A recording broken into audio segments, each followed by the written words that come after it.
বন্ধুরা, blog with আদ্রিতের আরও একটি নতুন এপিসোড নিয়ে চলে এসেছি। এপিসোড ভুল বললাম, আরও একটি নতুন সিরিজ নিয়ে আসলাম আপনাদের সামনে। কোথায় যাচ্ছি, কি করছি, এই সমস্ত কিছু জানতে হলে চোখ রাখুন ব্লগ উইথ আদ্রিত চ্যানেলে।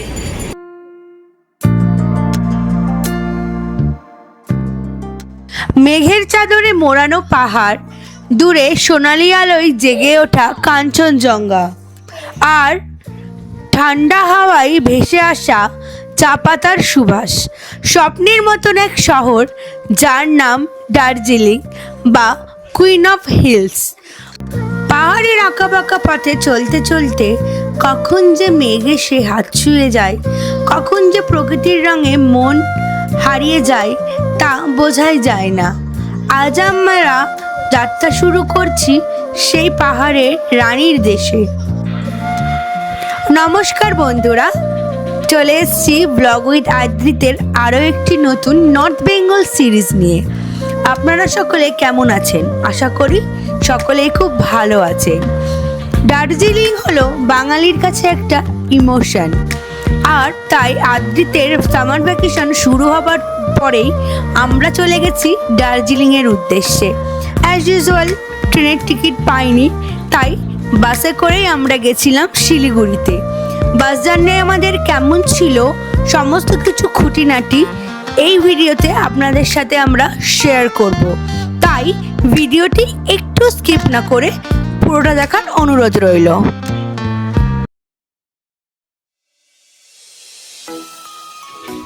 আমাদের বাস ছিল সন্ধ্যে 7:20, তাই আমরা ঠিক 6:15 নাগাদ আমাদের বাড়ির থেকে রওনা দিয়েছিলাম এক্সপ্ল্যানেডের উদ্দেশ্যে। কিন্তু রাস্তায় এতটাই জ্যাম ছিল, আমরা ভাবলাম এবারে হয়তো আমাদের বাসটা মিস হয়ে যাবে, তাই ঠাকুরের নাম নিচ্ছিলাম আর এগিয়ে যাচ্ছিলাম। ঠাকুর আমাদের মুখ রক্ষা করেছে, আমাদের ঠিক টাইমেই এক্সপ্ল্যানেডে পৌঁছে দিয়েছে ট্যাক্সি ড্রাইভার। আর এক্সপ্ল্যানেডে যেতেই দেখলাম আমাদের ড্রিম ক্রুজারের বাস দাঁড়িয়ে আছে। এই হলো আমাদের ড্রিম ক্রুজারের বাস। বাসটা দেখতে জাস্ট অসাধারণ। যখন আমরা বেনারস গেছিলাম তখনই আমরা ঠিক করেছিলাম যে যদি কোনো দিন নর্থ বেঙ্গল যাই তাহলে এই বাসটা করেই যাব, কারণ বাসটা আমাদের প্রচণ্ড পছন্দ হয়েছিল। প্রসঙ্গত বলে রাখি, আমরা বেনারস গেছিলাম এরকমই বাসে করে। সেই সমস্ত বেনারস ভ্রমণ, বাস জার্নি ডিটেলস সব কিছু কিন্তু আমাদের চ্যানেলে প্লেলিস্ট করে রাখা আছে, আপনারা চাইলে গিয়ে একবার দেখে আসতে পারেন। আশা করি আপনাদের ভালো লাগবে। চলুন তাহলে এবার আমরা আমাদের বাসের ভেতরটা আপনাদের ঘুরিয়ে দেখাই। এটা হচ্ছে পুরোটাই sleeper bus, 2x1, upper lower দুটোই স্লিপার। এই দেখুন, এখানে দুটো টিভি আছে। এই টিভিগুলো কিন্তু চলছিল, অনেক বাসে এই টিভিগুলো চলে না, কিন্তু এই টিভি দুটো চলছিল। একটু পরেই এই ভিডিওতে আপনারা এটা দেখতে পারবেন। এছাড়াও এই বাসেতে reading lamp, AC ventilation, charging point, সেটা 3.5 হোক বা নর্মাল চার্জিং পয়েন্ট দুটোই ছিল। এছাড়াও প্লাস্টিকে মোড়া দুটো ব্ল্যাঙ্কেট দিয়েছিল, আর এছাড়াও টোটাল 4টে বালিশ দিয়েছিল। ব্যবস্থাপনা খুবই ভালো ছিল এবং বাক্সটা দেখেই বোঝা যাচ্ছিল যথেষ্ট লাক্সারি। আর এই বাসটা যথেষ্ট পরিষ্কার পরিচ্ছন্ন এবং হাইজিন মেনটেন করেছিল, যেটা আমাদের দেখে খুবই ভালো লাগলো, কারণ অনেক বাসেতেই ঠিকঠাক হাইজিন মেনটেন করে না, আর একটা ছোট বাচ্চাকে নিয়ে গেলে সেটা খুবই দরকারি। ঠিক 7:20তেই আমাদের বাস কলকাতা ছেড়ে রওনা দিল শিলিগুড়ির উদ্দেশ্যে।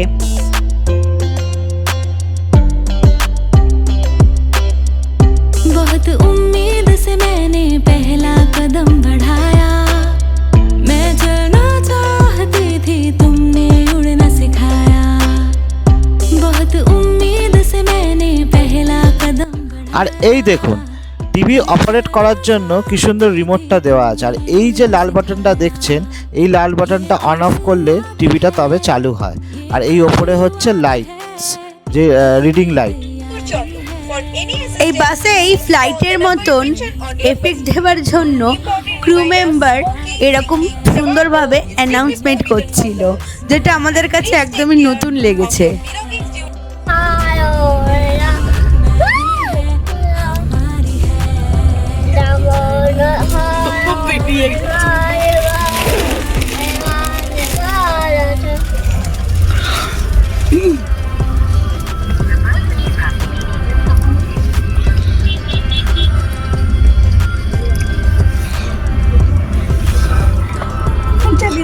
এই দেখুন, টিভিটায় সুযোগের সদ্ব্যবহার করছে।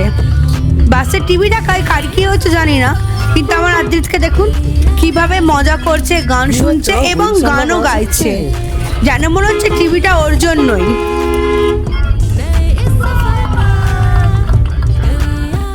আমাদের খাবার দিয়ে গেল এখন। এই ইয়েতে মিল আছে আমাদের, একটা ফ্রুটি, একটা কেক, একটা জলের বোতল, আর এর ভিতরে কেপসির কিছু আছে। পরে আনপ্যাক করে দেখাচ্ছি আপনাদেরকে। ননভেজই বলেছি। আর এই আদিতকে দেখো, ও এখানে এসে হেভি মজা। হ্যাঁ হেভি মজা। ওই দেখ, এই বাবা রে, চেঁচামেচি করে না মা। ওকে কি মিল দিয়েছে? শরীর কেপসি দিয়েছে, দেখা যাক কি মিল দিয়েছে। আমাকে ফোন করেছিল ওখান থেকে, তখন জিজ্ঞেস করেছিল, আমি বলেছিলাম ননভেজ দিতে। ননভেজই আছে, আপনাদেরকে এরকম ফোন করবে যদি আপনারা এই দেখে নাও কি আছে। আমাদের দিয়েছে কি, এটা রাইস, এটা পপকর্ন চিকেন, আর তার সঙ্গে ফ্রুটি কেক, তাই তো? হ্যাঁ জলের বাবা এটা কি, বাবা এটা কি বাবা? পপকর্ন খাবে তুমি? ওই যে দেখ, ওই আগে খেয়ে নিচ্ছে।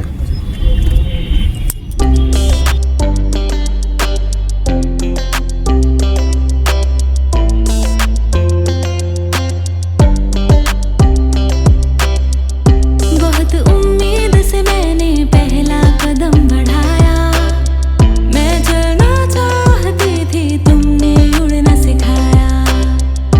बहुत उम्मीद से मैंने पहला कदम बढ़ाया, मैं चलना चाहती थी तुमने उड़ना सिखाया। ये तो शुरुआत है, ये तो शुरुआत है, अपनी तैयारी है। ये जर्नी मेरी नहीं है, हमारी है। ये जर्नी मेरी नहीं है, हमारी है। তারপর বাস নিজের গতিতে ছোটার পর ঠিক 10:30টায় আমাদের ডিনার হল দিল কৃষ্ণনগরে। এই হোটেলটায় আমাদের বাস হল্ট দিয়েছিল। আমাদের বাস বলে কথা নয়, সব বাসই এই কৃষ্ণনগরে এই হোটেলটাতেই থামে। আর এই হোটেলটা যথেষ্ট বড়, আর বাথরুম, টয়লেট সব কিছুই খুব পরিষ্কার পরিচ্ছন্ন, আর খাওয়া দাওয়ার কোয়ালিটিও খারাপ নয়। কিন্তু এই ডিনার হলটা খুবই কম টাইমের জন্য দেয়, মাত্র 20 মিনিট। এই 20 মিনিটের মধ্যে টয়লেট, বাচ্চা থাকলে সঙ্গে বাচ্চাকে খাওয়ানো, তারপর নিজেরা খাওয়া, সেটা একটু কমপ্লিকেটেড। জানি না আমাদের এই ভিডিওটা কোনো বাস কর্তৃপক্ষ দেখছেন কি না। যদি কেউ দেখে থাকেন তাহলে আমরা একটাই রিকোয়েস্ট করব, অন্তত এই ডিনার টাইমের হলটা আর একটু বেশি সময় দিলে খুব উপকৃত হব। কারণ বাসে বাচ্চা বয়স্ক সকলেই ট্রাভেল করে, সবার পক্ষে এত তাড়াতাড়ি করে খাওয়া, টয়লেট সব কিছুটা করে ওঠা সম্ভব হয়ে ওঠে না। এই যে দেখছেন, এরকম দুটি কাউন্টার আছে, একটা ক্যাশের জন্য আর একটা অনলাইনের জন্য। এরকম কাউন্টার থেকে আপনারা যা খাবেন সেই অনুযায়ী আপনাদের টোকেন কিনতে হবে, এবং সেই টোকেন দেখালে আপনাদের খাবার দেওয়া হবে। আমরা নিয়েছিলাম দুটো ভেজ ভাত, যেটা পড়েছিল 130 টাকা করে। ভেজ থালির মধ্যে আপনারা পেয়ে যাবেন ভাত, ডাল, পাঁপড় ভাজা, আলু ভাজা, আর আলু আর পটল সয়াবিন দিয়ে একটা তরকারি। খাবার দাবার মোটামুটি ভালোই ছিল। এছাড়া রুটি, তড়কা, আরও অনেক রকমের খাবার এখানে আপনারা পেয়ে যাবেন। খাবার শেষ হওয়ার পরে আমাদের বাস আবার রওনা দিল শিলিগুড়ির উদ্দেশ্যে এবং রাতের সেই জার্নি যথেষ্ট মায়াবী লাগছিল। রাতের দিকে বাস দুরন্ত গতিতে ছুটছিল, প্রায় 100 কিলোমিটার বেগে ছুটছিল। এই বাসের টিকিট আমি কেটেছিলাম রেড বাস অ্যাপ থেকে। এছাড়াও আপনারা অন্যান্য অ্যাপ থেকে কাটতে পারেন। আমার ভাড়া পড়েছিল 3100, কিন্তু আমি যাবার 2-3 দিন আগে কেটেছিলাম। জেনারেলি সিজন টাইমে ভাড়া বেশি থাকে, তবে আপনারা 1800 থেকে 4000 টাকার মধ্যে ওঠানামা করে এটা ধরে চলতে পারেন। সিজন টাইমে আরও বেড়ে যায়। আমি কাউন্টার থেকে জিজ্ঞেস করেছিলাম, কাউন্টার থেকে কাটলে 300 টাকা আপনাদের কম পড়বে, জিএসটির টাকাটা আপনাদের লাগবে না। কিন্তু তারাও বলতে পারছে না যে কোন দিন কত টাকা ভাড়া থাকবে। এই মুহূর্তে বাসের ভাড়া কিন্তু ভীষণ আপ ডাউন করছে। আর বেশিক্ষণ জেগে থাকতে না পেরে সকলেই ঘুমিয়ে পড়েছিলাম। তারপরে সকালে যখন ঘুম ভাঙলো তখন দেখি ডাউলখোলাতে বাস হল্ট দিয়েছে ট্রি ব্রেকের জন্য। দিয়েছিল, তারপরে এখন ভোরবেলায় স্টপ দিয়েছে ডাউলখোলায় এখানটাতে। সবাই টয়লেট হলো, চা খেতে চাইলে আপনারা খেয়ে নিতে পারেন, দিয়ে বাস আবার ছুটবে। আর কিছুক্ষণ পর আমরা পৌঁছে যাবো শিলিগুড়িতে। চোখ রাখুন, আমাদের সঙ্গে থাকুন। আদিত কখন উঠেছে? রাত্রিরে উঠেছে, তখন আলোও ফোটেনি, তখন উঠেছে।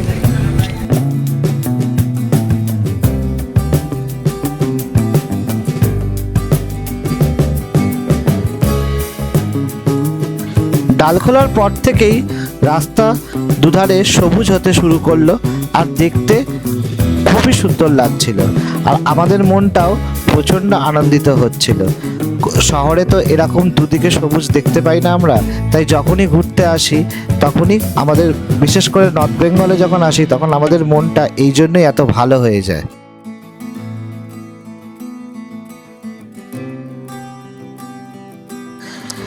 আমাদের এই বাসে বায়ো টয়লেট ছিল না।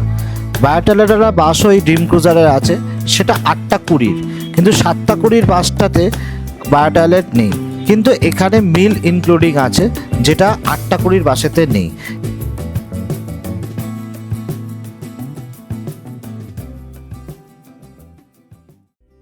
यूं ही चलते चलते कम होती जाएगी, कभी छाओ छाओ कहीं धूप सताएगी। सफर अनजाना सा है, रास्ता बेगाना सा কি কেমন লাগছে আমাদের বাস জার্নি আর এই দুপাশের পুরো সবুজ রাস্তাটা, সেটা কিন্তু কমেন্ট করে জানাতে একদম ভুলবেন না। আপনারা কমেন্ট করলে আমাদের খুব ভালো লাগবে।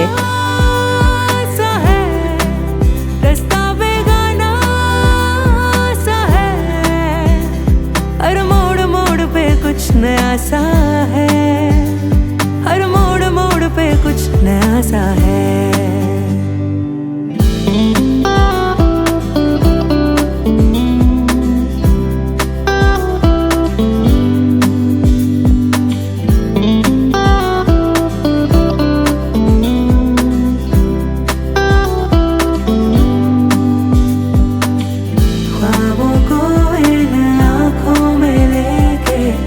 আমাদের বাসের রাইড টাইম ছিল 8টা 20, কিন্তু বাস তার অনেক আগেই আমাদের শিলিগুড়ি পৌঁছে দিয়েছিল।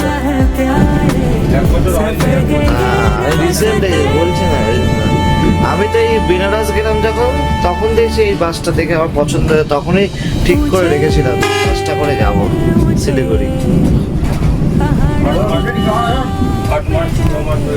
8 মাস 9 মাস হয়েছে। আর এই হলো ড্রিম ক্রুজার বাসের স্ট্যান্ড। এর ভেতরে কিন্তু খুব সুন্দর বসার জায়গাও আছে। যতক্ষণ না গাড়ি আসছে আপনারা কিন্তু এর ভেতর বসে রেস্ট নিতে পারেন। এরপরে আমাদের রিজার্ভ করা গাড়িতে করে আমরা রওনা দিলাম আমাদের পরবর্তী গন্তব্যস্থলে। কোথায় গেলাম, সেখানে কি কি করলাম, সেই সমস্ত কিছু থাকবে আমাদের পরবর্তী এপিসোডে। আর আজকের ভিডিওটা এখানেই শেষ করলাম। যদি ভিডিওটা ভালো লেগে থাকে তাহলে ভিডিওটি লাইক করবেন, ভিডিওটি শেয়ার করবেন বন্ধুবান্ধব ও ফ্যামিলির মধ্যে, আর চ্যানেলটা সাবস্ক্রাইব করে আমাদের পাশে থাকবেন। আপনারা সাবস্ক্রাইব করলে আমরা অনুপ্রেরণা পাবো আর এরকম আরও অনেক ভিডিও নিয়ে আসবো আপনাদের সামনে। তাহলে ততক্ষণের জন্যে টাটা। यूं ही चलते चलते कम होती जाएगी, कभी छाँव छाँव कहीं धूप सताएगी। सफर अनजाना सा है, रास्ता बेगाना सा है, हर मोड़ मोड़ पे कुछ नया सा